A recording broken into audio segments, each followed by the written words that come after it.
Vamos a hablar a continuación del totalitarismo fascista.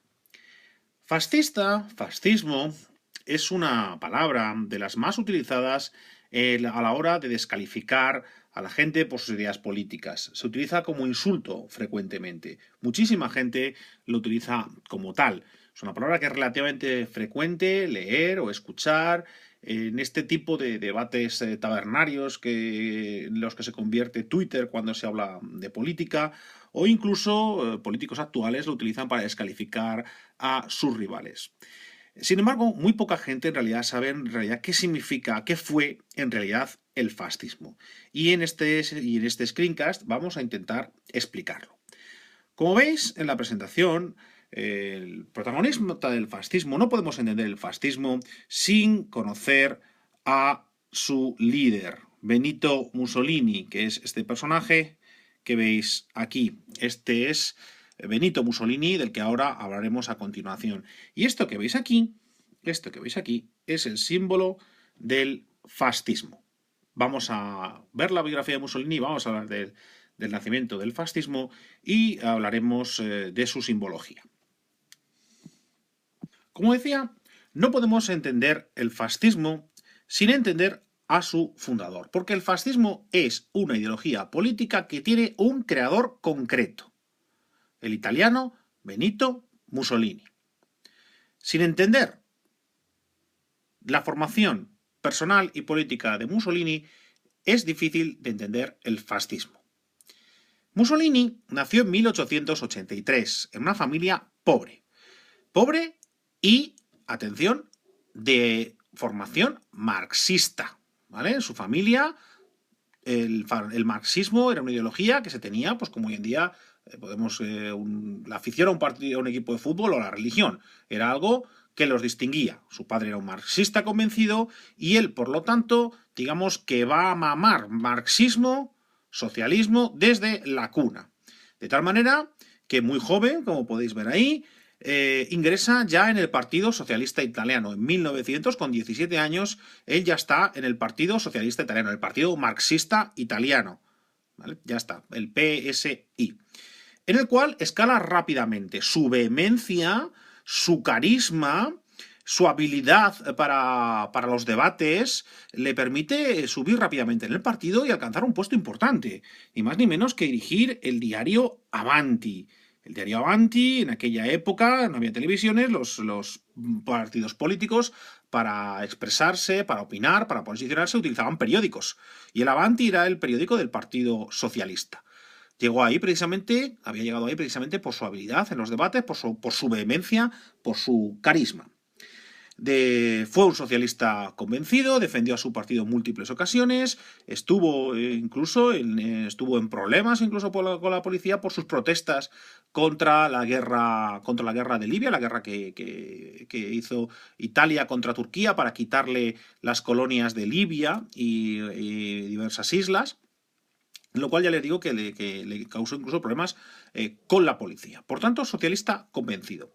Pero este socialista joven, entusiasta, de valía, ya vemos que ha progresado muy bien en el partido, con un futuro esplendoroso dentro del Partido Socialista, va a empezar a torcer su destino cuando estalla la Primera Guerra Mundial. Hasta entonces, Mussolini había seguido fielmente las directrices del partido. Por ejemplo, hacía solo 2 años, cuando la guerra contra Turquía se había declarado pacifista y había denunciado la guerra imperialista que suponía precisamente una guerra para conseguir colonias. Sin embargo, cuando empieza la Primera Guerra Mundial, Mussolini empieza a darse cuenta de que el internacionalismo socialista no es buen camino. Que la Primera Guerra Mundial va a ser una guerra por ver qué países son potencias y cuáles no, que va a ser una guerra en las cuales se va a decidir quién manda en Europa. Y Mussolini piensa que con la neutralidad italiana, Italia pierde una oportunidad de convertirse en potencia europea.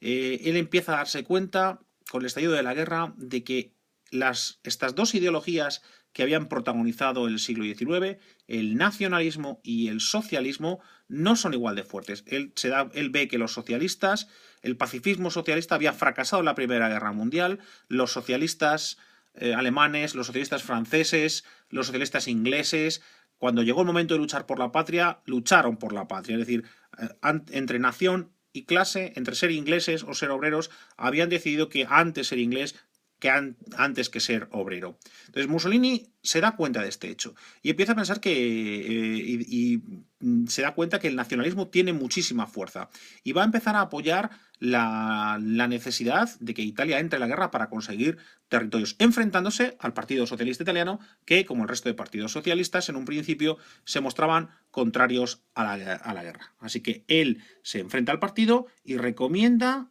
la entrada en la guerra. Esto hace que le expulsan del partido y truncando así su brillante carrera política dentro del partido marxista italiano. Pero tuvo la fortuna de que diversos empresarios de comunicación decidieron que su carrera en adelante había sido muy buena y le confiaron un nuevo periódico que fue Il Popolo de Italia, donde va a defender la participación de Italia en la guerra.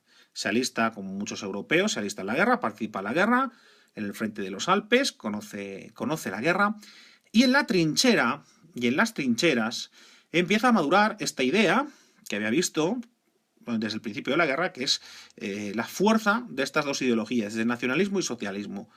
Él, recordemos que es socialista, se da cuenta de que el nacionalismo es aún más fuerte y por tanto empieza a pensar que si no sería buena idea lo de fusionar, lo de unir socialismo y nacionalismo, que al fin y al cabo son ideologías muy poderosas que habían protagonizado el siglo anterior. ¿Vale? Esta es la raíz del fascismo, la unión de los presupuestos nacionalistas, ¿vale? de protagonismo de la nación como ente supremo al que las personas deben aspirar a mejorar, proteger, etcétera, a conseguir la independencia, si se tiene independencia, conseguir la unificación, si no se tiene si está uno dividido, si separarse, si está uno dentro de otro estado, expandirse si ya uno es un estado, y unirlo al socialismo. Y en esto consiste la ideología, la raíz de repartimos la raíz de la ideología fascista, la unión de socialismo más nacionalismo. Con esta idea funda en 1919 los Fasci di Combattimento, ¿vale? Los fascios de combate.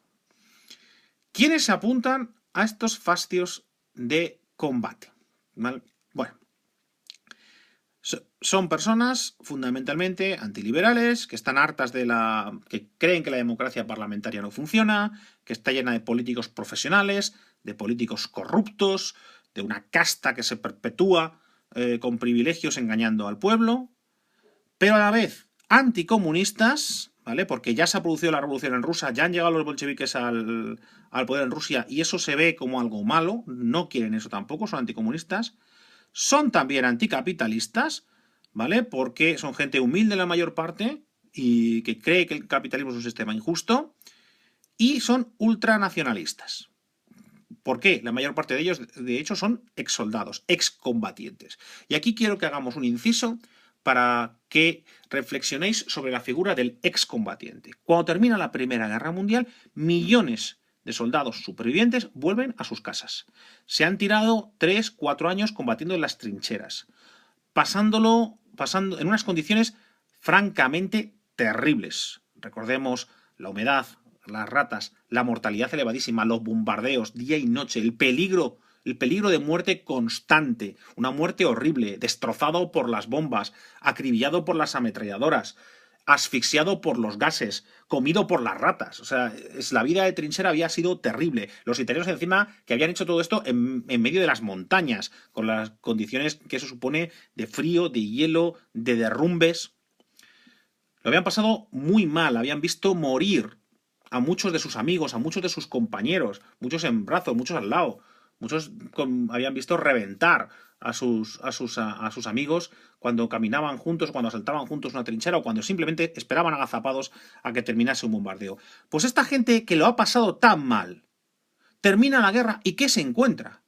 Se encuentra un país arruinado. Se encuentran que muchos de ellos no tienen trabajo, porque ellos dejaron el trabajo para irse al ejército, ese trabajo lo ocuparon otras personas, lo ocuparon mujeres, lo ocuparon otras personas, de una empresa que se dedicaba a hacer cosas para el ejército, a lo mejor tú vuelves y esa empresa o ya no existe o tu trabajo lo tiene otro.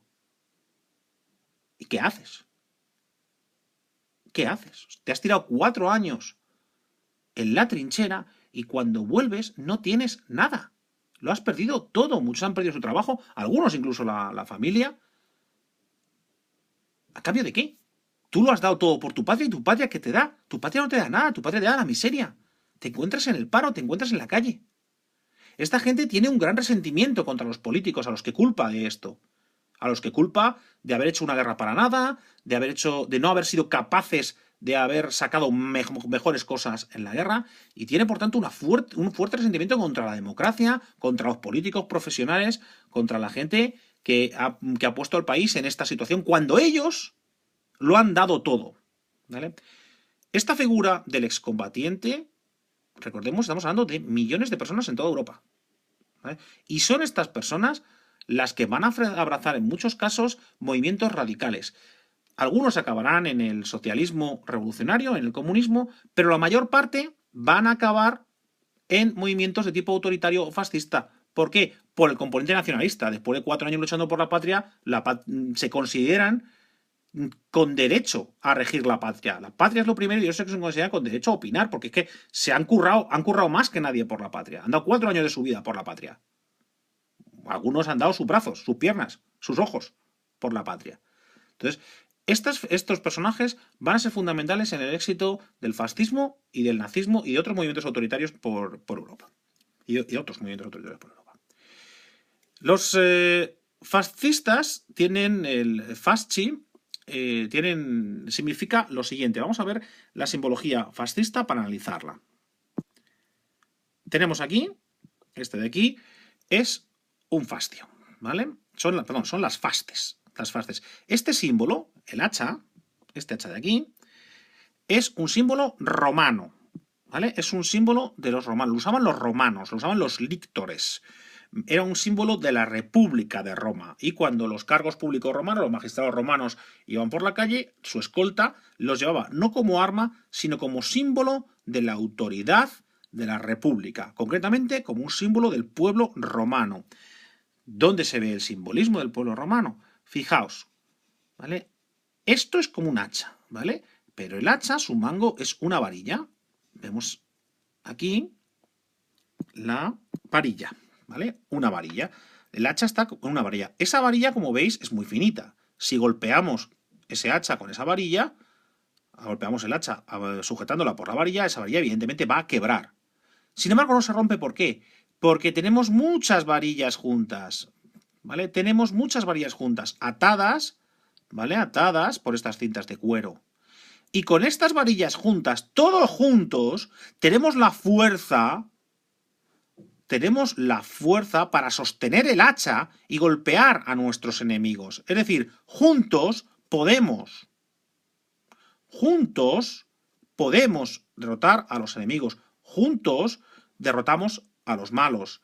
El poder de la República Romana. ¿Os acordáis del famoso SPQR de la República Romana, no? En nombre del Senado y del pueblo de Roma. Senatus Populus Que Romanus. El Senado y el pueblo de Roma. ¿Vale? Esta unidad, todos juntos, constituye el símbolo de la República Romana. Y es eso, todos juntos podemos. La clave, la unidad, es un concepto clave en el fascismo. Estos fasci di combattimento van a utilizar la violencia contrarrevolucionaria. Me explico. En un ambiente increíblemente tenso de la primera crisis de la posguerra, recordemos, estamos en el año 20, 21, 22, hay paro, hay miseria en Europa. Hay muchísimas huelgas, mucha manifestación, mucha agitación política, como hemos visto en los vídeos anteriores. Los fascistas también la van a usar, ¿vale? La van a usar. Pero su violencia la van a utilizar contra los otros revolucionarios. Es decir, sus enfrentamientos se van a enfrentar violentamente, a puñetazos, alguna vez incluso se sacará algún cuchillo, alguna vez se sacará alguna pistola, con los revolucionarios, con los comunistas, por ejemplo. Y esto va a hacer que, atención porque esto es muy importante para entender el éxito del fascismo, que mucha gente que normalmente sería moderada, que normalmente participaría normalmente en una democracia liberal, mucha de esa gente, burguesía media, burguesía baja, tiene miedo a la revolución, tiene miedo a lo que ocurre en Rusia, no le gustan los comunistas, no le gusta la violencia comunista. Y cuando aparecen los fascistas y los fascistas se enfrentan a los comunistas, esta burguesía, mucha gente de esta burguesía va a decir, pues mira, estos fascistas, estos revolucionarios me defienden de los comunistas, frenan a los fascistas. Y va a hacer que mucha de esta burguesía se polarice como reacción frente a la violencia revolucionaria o la amenaza de la violencia revolucionaria comunista, porque en muchos casos no era tanto la violencia real como el miedo a la revolución, va a hacer que de esta gente que teóricamente en una situación normal hubiese participado normalmente en una democracia liberal, empiece a ver con simpatía a estos nuevos movimientos que suponen los fasci di combattimento, ¿vale? Por así decirlo, esta burguesía ve en los fascistas como una vacuna contra la revolución. Si la revolución es como un virus que hemos visto muchas veces y las vacunas no son otra cosa que una especie de versión atenuada del virus que nos protege contra el virus mortal, contra la enfermedad real, los fascistas, en cierto modo, son una vacuna, porque efectivamente son como socialistas, pero cuyo peligro, a ojos de estos burgueses, cuyo peligro está atenuado porque son nacionalistas, ¿vale? Porque defienden a la nación. Y por eso van a contar con el apoyo de mucha gente centrista, bueno, no centrista, sino, digamos, burguesa, que participaba normalmente, que era partidaria de sistemas democráticos, ahora va a empezar a apoyar a los fascistas. Vamos a ver entonces cómo llega Mussolini al poder. Porque fue un movimiento, no fue algo brusco.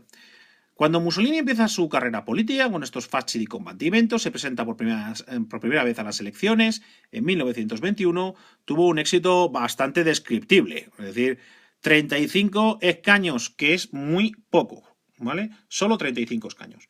Es muy poco, es un porcentaje exiguo, no son nadie, son un partido minúsculo, un partido muy minoritario, ¿vale? Teóricamente, pues bueno, pues Mussolini no es nadie.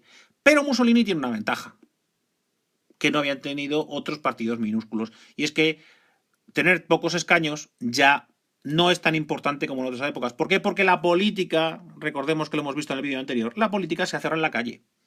La política ya no se hace en el Parlamento. La política ya no se hace con leyes, con debates en el Parlamento, con mociones. Ahora la política se está haciendo en la calle. Los socialistas, los anarquistas, los comunistas están preparando la revolución. Están preparando la revolución. Y Mussolini se presenta con una I ahí, Mussolini se presenta como el único capaz de poner orden y frenar la revolución. Se presenta como la vacuna contra la revolución. Recordemos, votos ha tenido poco, pero su imagen empieza a estar cada vez en más sitio y más gente empieza a hablar de Mussolini y empieza a hablar de los fascistas, porque se presenta como defensor de Italia frente a la revolución, ¿vale? Pero a la vez se muestra como un revolucionario, como alguien que quiere la justicia social, que quiere la defensa de los obreros, es decir, vacuna, o sea, tiene algo de socialismo, pero mezclado con nacionalismo. Esto lleva a que Mussolini sea cada vez más popular. Recordemos, votos no tiene, pero es cada vez más popular. Y en un ambiente donde la lucha es continua y los desórdenes son continuos, la figura de Mussolini suena cada vez más. Y Mussolini va a intentar aprovecharla. Con una situación política descontrolada, con gobiernos con gobiernos inestables, con convocatorias de elecciones prácticamente continuas porque no había manera de hacer un gobierno estable, con constantes huelgas, con constantes actos de violencia revolucionaria en las calles, Mussolini quiere dar un golpe de prestigio y de autoridad para presentarse a sí mismo como el Salvador de Italia. Y así, el 27 de octubre del año 22, organiza la famosísima Marcha sobre Roma de sus partidarios, de los fascistas, llamados camisas negras, ¿vale? Camisas negras. Lo de camisas negras lo vais a ver a continuación. Camisas negras es porque, como veis, el uniforme fascista incluía una camisa negra. Fijaos que esto no lo hemos comentado antes, aprovechamos ahora. Una característica que tiene el fascismo y el nazismo y los movimientos totalitarios es su querencia por las vestimentas paramilitares, ¿vale? Paramilitares, es decir, vestirse de militar sin ser militar, eso es paramilitar. Parece militar, pero no es militar. Es decir, nos vestimos como militares, vamos como uniforme, ¿vale? Con una camisa, todos la misma camisa, y con correas de militar, con cinturón de militar, algunos llevan incluso fundas para pistolas, o pistolas, o porras, o armamento, como si fuesen militares, con todo, como si fuesen de uniforme. Concretamente, el uniforme fascista, el color que eligieron fue el negro, por eso son las camisas negras, ¿vale? Camisa negra. Vemos aquí a Mussolini en esta marcha sobre Roma. En esta otra diapositiva podemos ver en qué consistió. Mussolini hizo marchar a sus partidarios desde distintas ciudades italianas, les hizo confluir sobre Roma para hacer un gran desfile. Todos ordenados, todos disciplinados, como si fuesen un ejército. No son un ejército, es gente normal, vestida de uniforme, pero de un uniforme propio, el uniforme de los fascistas, de los camisas negras. ¿Vale? Y todos marchando de forma ordenada. La sensación que dio esto de fuerza, de organización, de apoyo masivo fue brutal. Y es importante recordaros que apoyos electorales en realidad tenían nada. 35 diputados habían sacado.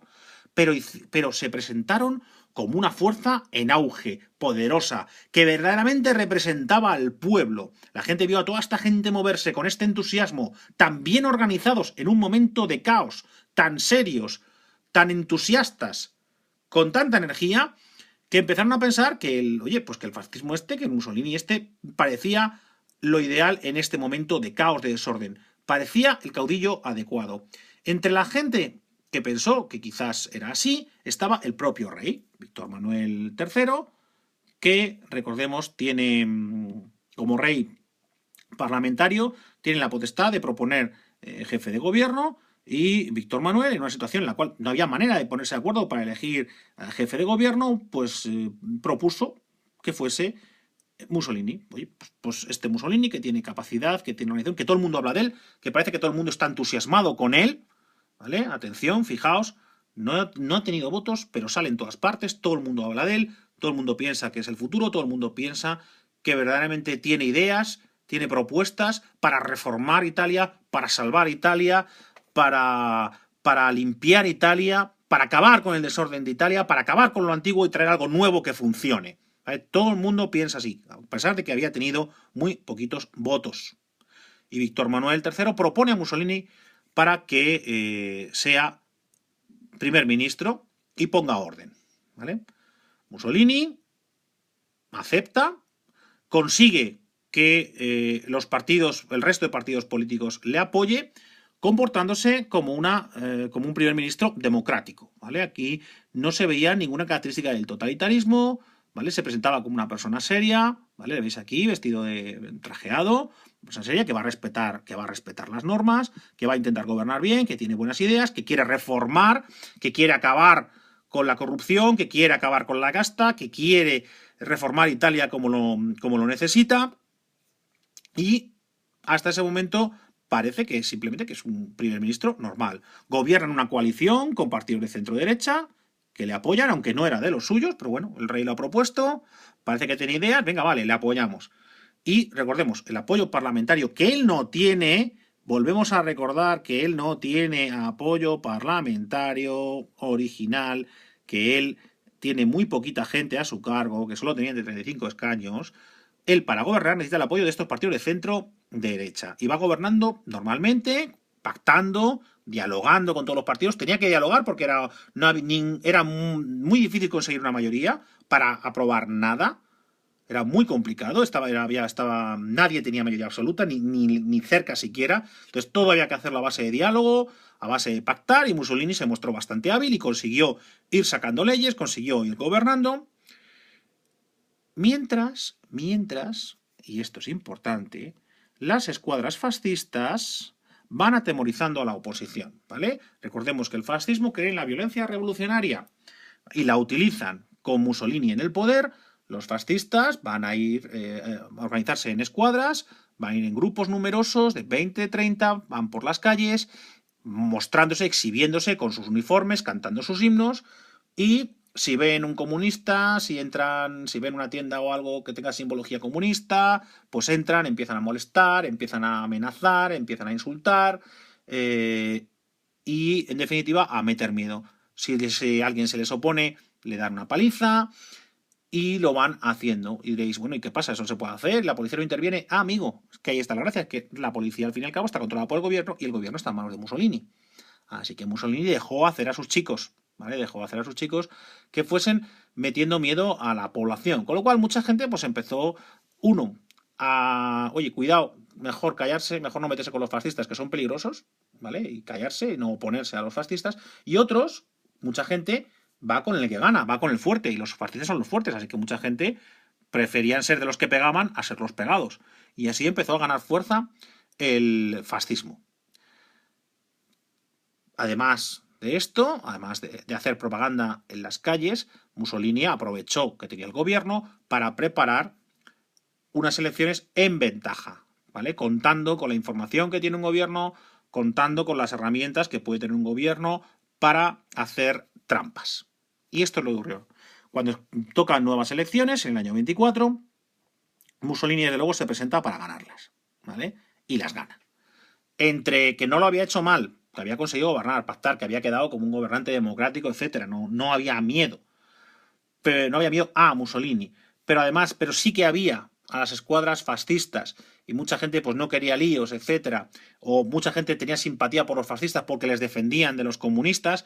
Mussolini consigue ganar las elecciones, haciendo trampas en muchos casos. Entre el miedo y las trampas ganó las elecciones. Por supuesto que le acusaron de fraude, ¿vale? Los populares, los popolari, que era la futura democracia cristiana de centro derecha, y los socialistas de Matteotti acusaron de fraude. Pero mira tú por dónde que Matteotti va a desaparecer y aparece asesinado, ¿vale? El asesinato de Matteotti indica claramente que hasta aquí llegó la democracia. Que hasta ahora Mussolini había hecho un paripé, había hecho un papel, había hecho un disimulo, pero ahora que ya tiene el poder, se acabó. Ahora será el momento de empezar a construir un Estado totalitario. ¿En qué consistía el Estado totalitario fascista? ¿Cuáles son las características del fascismo italiano? Bueno, una evidente, ya la hemos visto, es el liderazgo del Duce. Ya sabéis que todos los totalitarismos tienen culto a la personalidad, en este caso culto a Mussolini. Mussolini es el jefe, Mussolini es el que nos ha llegado hasta aquí, Mussolini es el que va a salvar Italia, Mussolini es el que va a acabar con la casta, Mussolini es el que va a traer la nueva política que va a conseguir acabar con todos los problemas de Italia, ¿vale? Y en ese proceso de glorificación hay un nombre propio, hay un apelativo, que es el de Duce, Dux Ducis, ¿vale? Que es jefe, ¿vale? El jefe militar, el jefe, Mussolini. Por supuesto, partido único, todos los sistemas totalitarios tienen un partido único, el partido fascista, es el único permitido. Si quieres hacer política, te tienes que meter en el partido fascista. Atención, política social activa. Recordemos que el fascismo es nacionalismo más socialismo. Así que tienen cosas socialistas. Una política social muy activa. Amplios derechos para los obreros, ¿vale? Se conceden muchísimas peticiones de los obreros, se conceden. Pero eso sí, se prohíben los sindicatos, ¿vale? Se prohíben los sindicatos. ¿Por qué? Porque esa es la esencia del fascismo. Obreros sí, pero sindicatos no. Obreros sí, apoyar al obrero, que los obreros vivan bien, que se mejoren las condiciones de vida del obrero, que tengan mejores salarios, que tengan mejores vacaciones, que tengan más derechos, pero, ojo, sin sindicatos. ¿Por qué? Porque el sindicato está hecho para oponerse. ¿Y qué es lo que no quiere el fascismo? La división. Recordemos el símbolo, todos juntos. Entonces, por eso los sistemas fascistas no permiten los sindicatos, ¿vale? Porque eso es división. Y el fascismo considera eso lo peor que le puede pasar a la patria. La patria tiene que estar unida. Así que no hay sindicatos. Entonces, ¿qué pasa si hay problemas? ¿Qué pasa si hay problemas entre los obreros y los patronos? Pues ahí está el Estado. Ahí está el Estado a arbitrar los conflictos para decir una decisión justa. Pues si esa subida salarial que piden los obreros es justa, pues sí, pues la van a tener, ¿vale? O mira, no, pedís demasiado. Yo creo que esto es mejor, ¿vale? Y si tiene que regañar a los obreros, regañar a los obreros, tiene que regañar a los patronos, regañar a los patronos, buscando siempre la solución justa. El Estado como árbitro. El Estado, el gobierno, Mussolini como árbitro. Siguiente característica de movimiento totalitario igual. represión, la represión. En los movimientos totalitarios no hay disidencia, así que cualquier movimiento de oposición o censura es perseguido, es eliminado. ¿Vale? Esto significa, ni más ni menos, que la oposición puede acabar en la cárcel y si te opones al gobierno puedes tener problemas graves. ¿Vale? Puedes tener cárcel, puedes tener castigos o incluso, como el caso de Matteotti, puede ser eliminado. Activa propaganda constante. ¿Vale? La cara de Mussolini en estatuas, en plazas, en carteles, en el cine, cuando empieza el cine, siempre. Mussolini por todas partes. Leemos todos, es el jefe. Los libros de texto iban con fotos de Mussolini. ¿Vale? Es el jefe, es el que nos va a llevar lejos, es nuestro líder. Y por supuesto, importantísimo, control de la educación y la cultura. Se controlan las escuelas, lo que se enseña en las escuelas, se controla a los maestros, ¿vale? Y el mundo de la cultura igual, se hacen las películas que le gustan, a Mussolini, en la obra que le gusten en el sentido que le gusten al fascismo, que apoyen el fascismo. En cuanto a política económica, típica de los sistemas totalitarios, ¿sabéis? Intervencionismo del Estado, el Estado lo controla todo. Hay, atención, un capitalismo pero controlado, pero corregido. Capitalismo corregido. El Estado interviene en economía de muchas formas. Una de las formas en que interviene es con la construcción de grandes obras públicas. ¿Vale? Grandes obras públicas. Por ejemplo, fue muy importante, una obra importantísima en Italia que llevaba sin hacerse desde tiempo de los romanos, es secar los abundantes pantanos que había en el centro de Italia. El centro de Italia era una zona bastante insalubre por la cantidad de pantanos que había, pantanos en los que proliferaban el mosquito anófeles que transmitía el paludismo, por lo cual todos los años morían cientos de miles de personas por culpa de la malaria en el centro de Italia. Bueno, pues los romanos habían secado muchos de estos pantanos, pero otros seguían ahí desde tiempos inmemoriales y Mussolini se puso a desecarlos, con el consiguiente aumento de la salud en Italia. Además, carreteras, pantanos, etc. Y por supuesto, proteccionismo económico, defender las empresas italianas, ¿vale? Para defender las empresas italianas, para evitar la competencia de las empresas francesas, alemanas o inglesas. No hay que comprar italiano, hay que favorecer la venta de productos italianos y perjudicar la de productos extranjeros. Vamos con la política exterior del fascismo italiano. Atención porque hay muchísima confusión al respecto. Y es que la Italia de Mussolini continúa la Italia anterior. Italia, recordemos, es aliada de Francia y Gran Bretaña y ha sido uno de los países vencedores de la Primera Guerra Mundial. Con lo cual, en los años 20, él va a continuar ayudado a Francia y Gran Bretaña y portándose como potencia europea. En ese sentido, tiene una política pacifista y dialogante.